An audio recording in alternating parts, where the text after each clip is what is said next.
mais Sheila, ce sont des histoires, sa femme est enceinte. C'est impossible, ils n'ont plus de relations sexuelles depuis 1 an. Dans ce cas, appelez le Vatican, qu'ils préviennent les rois mages et qu'ils préparent la crèche. Dehors. Quoi? C'est pour vous rendre service que je fais ça.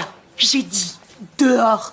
Tout de suite. L'histoire remonte à 3 jours plus tôt. Le patron de Carlos, Brad, a spécialement invité le couple à dîner. En attendant les plats, Gabi a mentionné en passant la prime de fin d'année de Carlos. Mais à peine avait-elle fini de parler, que Brad et sa femme sont tous deux tombés dans le silence. La réaction des deux a éveillé les soupçons de Gabi. Voyant qu'il ne pouvait plus dissimuler, Brad n'a eu d'autre choix que d'avouer la vérité. La prime de fin d'année de Carlos avait été annulée. Cette nouvelle a instantanément enflammé la colère de Gabi. Mais vous avez une idée du nombre d'heures sup que Carlos a pu faire? Et tous ses déplacements?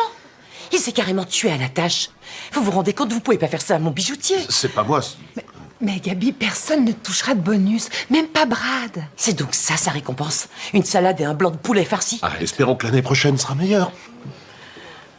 Parce que la prime de Carlos était tombée à l'eau, Gabi n'a pu que limiter les dégâts. Elle s'est précipitée à la bijouterie pour annuler le bracelet en diamant qu'elle avait commandé. Mais juste au moment où Gabi essayait. Alors que Gabi expliquait la situation au vendeur, elle a soudain vu Brad passer devant la vitrine. Gabi voulait aller le saluer. Mais, à sa grande surprise, elle a surpris Brad dans une situation intime avec une femme inconnue. En même temps, Brad a aussi réalisé qu'il avait été découvert. Mais il n'a pas donné d'explication. Il est parti directement en voiture. Gabi est rentrée chez elle. Elle s'apprêtait à tout raconter à Carlos. Mais Brad est arrivé en premier. Brad!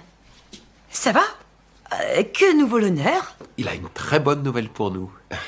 Je vais toucher ce bonus en fin de compte. Sans blague. Je suis allé voir le directeur financier, je lui ai dit que je ne trouvais pas juste que mon bras droit ne touche pas sa prime. C'est pas formidable? Quel genre de mec fait ça?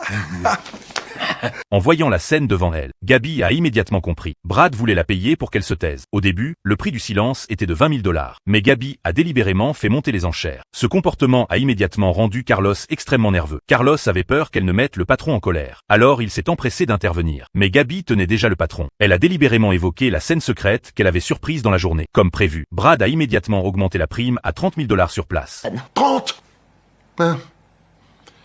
30 000? Attends, tu es sûr? Certain! Tu mérites cet argent, Carlos, vous le méritez tous les deux.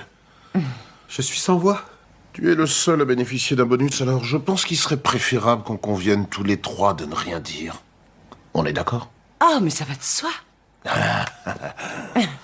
Pour Gabi, cette affaire s'arrêtait là. Mais elle ignorait totalement qu'une crise plus grande approchait. Peu après, la femme de Brad, Maria, est venue la voir. Gabi pensait que Maria avait découvert l'infidélité de son mari. Mais contre toute attente, le détective privé qui avait enquêté n'avait trouvé aucune preuve de l'infidélité de Brad. Cela a rempli Maria de culpabilité pour se faire pardonner auprès de son mari. Elle avait l'intention de financer une entreprise de golf pour Brad. En apprenant cela, Gabi était complètement abasourdie. Alors elle s'est empressée de la dissuader, voulant faire changer Maria d'avis. Carlos est rentré à ce moment-là.